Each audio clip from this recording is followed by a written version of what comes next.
Chaque année se passent d'étranges rituels, des événements.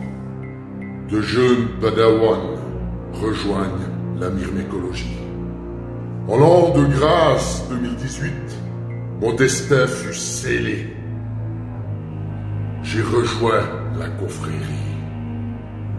Rempli d'arrogance, j'ai cru pouvoir me hisser à la hauteur d'un loup fourmi, tutoyer un Jiement, ou encore rivaliser avec le grand Tonton Snake.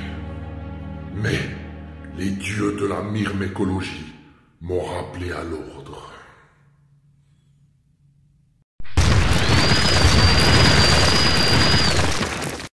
Tiens, cet effet-là, il me fait penser à quelqu'un. Enfin bref, c'est pas le sujet de la vidéo. Mesdames et messieurs, bienvenue sur la chaîne, c'est Feu. On se retrouve sur une nouvelle vidéo après quelques jours d'absence.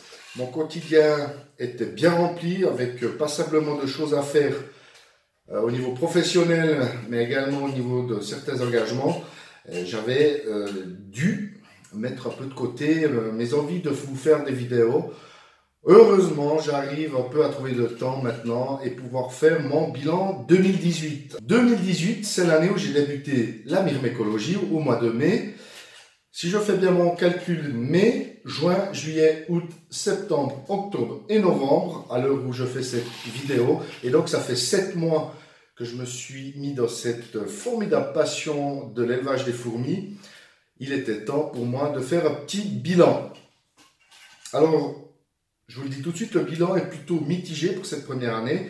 Mitigé pourquoi? Eh bien parce que je manque énormément d'expérience et j'ai fait passablement d'erreurs. Je l'ai déjà évoqué dans d'autres vidéos. Je ne vais pas revenir en détail sur les différentes erreurs que j'ai faites, mais je vais prendre, je dirais, un avis global sur toute l'année. Donc, pour récapituler, j'ai débuté en commandant en France une fondation de Messor Barbarus dans un kit de débutant, on pourrait appeler ça comme ça, déjà installé dans un nid que vous avez pu probablement voir dans les autres vidéos, la Quadricity, une merveilleuse fourmilière modulable qui est fantastique, qui est très très belle. Cette petite fondation se porte très très bien, elle se développe gentiment, tout se passe très très bien. Pourquoi j'ai choisi les Messor? Eh bien, en ayant été dans les différents forums et vidéos sur le sujet, cette espèce semblait être la meilleure pour les débutants. Je me suis aussi décidé à prendre cette espèce parce qu'elle n'existe pas dans ma région, donc c'est toujours sympa d'avoir quelque chose introuvable au niveau endémique. Et donc, je me suis dit, ben, pourquoi pas, ça peut être sympathique et je ne le regrette pas. Et donc, quand on se lance et qu'on a beaucoup d'enthousiasme, beaucoup de passion aussi, on se dit, ben, tiens, pourquoi m'arrêter là? Commande également une autre espèce facile à élever, les Lasius niger. Pourquoi les Lasius niger? Parce que c'est une espèce très populeuse et j'avais envie de pouvoir voir évoluer au fil des années cette espèce, cette colonie, et pourquoi pas avoir quelque chose de grandiose au bout de quelques années. Donc j'ai commandé également en France des Lasius niger. J'ai fait une erreur, non pas sur l'espèce, mais de les avoir achetés, puisque au mois de juillet de cette année, j'ai été envahi sur ma terrasse par des Gines Lasius niger, un essaimage impressionnant. C'était un des bons moments de cette année 2018, et donc acheter des Lasius niger était totalement idiot de ma part. Suite à cet essaimage, deuxième belle surprise de cette année, l'essaimage des Lasius flavus et des Tetramorium. Là encore, j'ai pu faire quelques récoltes fantastiques, et j'avais fait la même erreur. J'avais acheté également une fondation de Flavus. Alors me voilà avec une fondation de Flavus achetée et plusieurs Gines que j'ai récoltées lors de l'essaimage de cette année. Une nouvelle erreur, par enthousiasme et par précipitation. Alors, tel un collectionneur dans sa frénésie, je me suis dit, ben tiens, pourquoi s'arrêter là? Toutes ces Gines sont bien en place. Alors, fonce dans l'exotique, tout se passe bien, t'es pas plus con qu'un autre. Et j'ai commandé des Coponotus turkestanus, une espèce magnifique que j'ai beaucoup de plaisir à conserver dans ma collection d'espèces de fourmis. Je les ai d'ailleurs ici. Alors, c'est une espèce, depuis quelques mois que je les ai, qui se porte très bien, mais c'est très lent, le développement est très lent, et donc il faut passablement de patience, mais je suis vraiment heureux de les avoir. J'espère que tout se passera bien pour la suite. Ensuite de ça, j'ai également trouvé des Formica fusca, une petite gine qui a débuté sa fondation, mais qui a malheureusement mangé tout son couvain et qui se retrouve seule avec une seule ouvrière et qui depuis n'évolue plus. J'espère qu'elle passera la diapose correctement et qu'elle redémarrera sa fondation l'année prochaine, mais ça me semble compliqué. Également, j'ai reçu des Phéidol pallidula, dernier arrivage d'un cadeau de Luca Fourmi que je profite pour le remercier, et la patatras, comme je les ai reçus, au bout de quelques jours, j'ai eu une mortalité de chaque ouvrière, et pour terminer, c'est la gine qui a passé. Alors, je n'ai aucune idée de ce qui s'est passé, je m'en suis occupé comme je me suis occupé de toutes mes colonies. Je ne sais pas. Là, franchement, je suis complètement ahuri par ce qui m'est arrivé. Voilà, donc tout n'est pas très glorieux. Et puis j'ai l'honnêteté de vraiment tout vous montrer. J'ai pas peur de passer pour un chlopet, comme on dit chez nous. C'est ma première année, j'ai pas d'expérience. J'y vais petit à petit. En termes d'expérience, bien sûr, je vais un peu trop vite en termes d'élevage. J'ai peut-être trop d'enthousiasme, trop de confiance en moi, je fais pas tout juste, j'ai aussi un emploi du temps qui me permet pas forcément d'être toujours aux petits soins, quand bien même j'estime bien m'en occuper.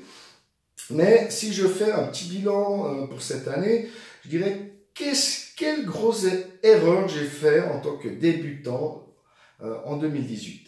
Ben, la première erreur, c'est le nombre différent d'espèces que j'ai pu avoir dans cette armoire. Trop d'espèces différentes, avec des besoins différents, avec de l'attention différente à donner, avec un soin différent à donner.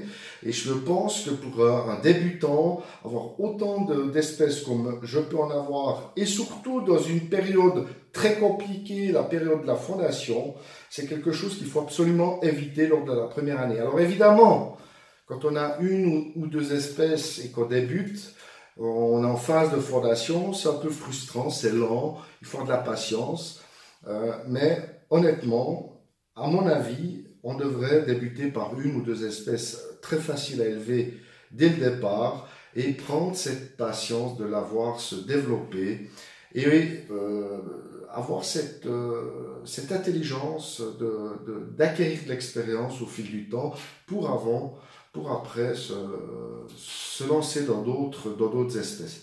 C'est peut-être l'une de mes plus grosses erreurs.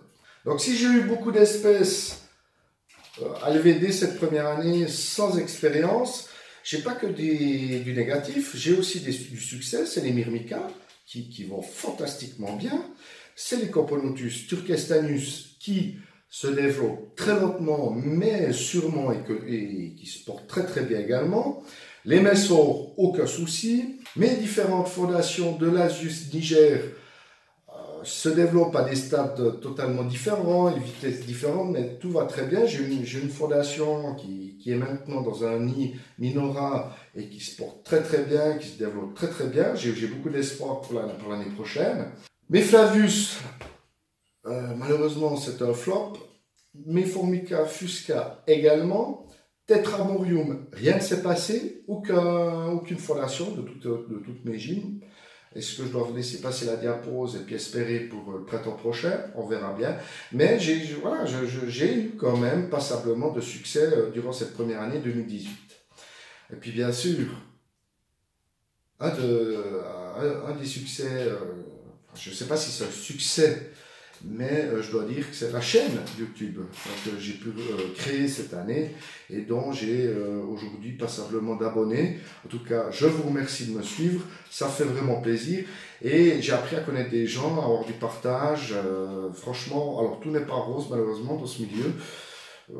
Ça aussi, ça m'a étonné, mais la grande partie des gens sont fantastiques et j'ai beaucoup de plaisir d'échanger avec vous. Et ça, pour moi également, c'est une belle victoire pour cette année 2018. Voilà, j'ai un peu fait le tour de mon bilan 2018.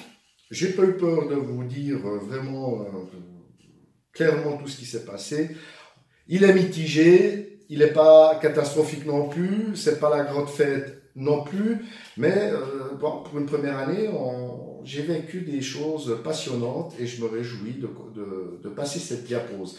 Et donc, pour la prochaine vidéo, je vous montrerai comment je me suis organisé pour mettre mes colonies en diapose et on le fera ensemble en vidéo. Voilà.